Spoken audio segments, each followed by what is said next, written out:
je vais vous raconter les origines du catch. Bon, le catch, c'est le titre. 1870-1900, l'apparition du catch remonte à la fin du 19e siècle aux États-Unis. 19 janvier 1880, l'américain gréco-roman titre est créé. C'est le tout premier titre de catch. Excusez-moi. William Muldoon est le premier champion de catch. 1881, le catch Country est créé. Le catch Country, c'est un style de catch, comme le catch hardcore et power boost.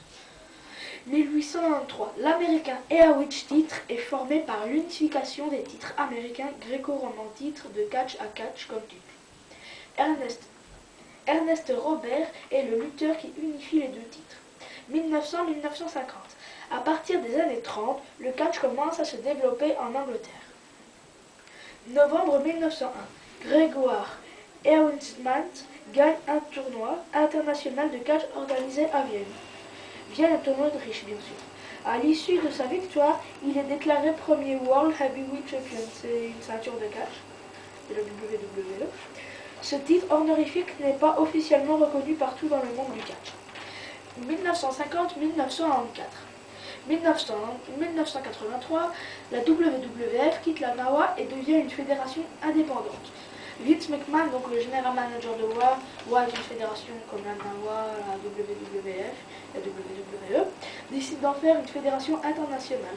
Cela fait entrer le catch dans l'ère moderne.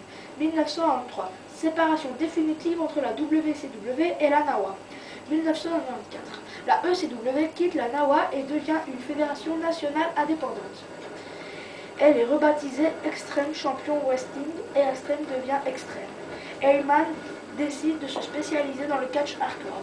C'est un style plus violent. Dans le style plus violent, on prend des chaises, des marteaux. Ça s'appelle la Hardcore Revolution.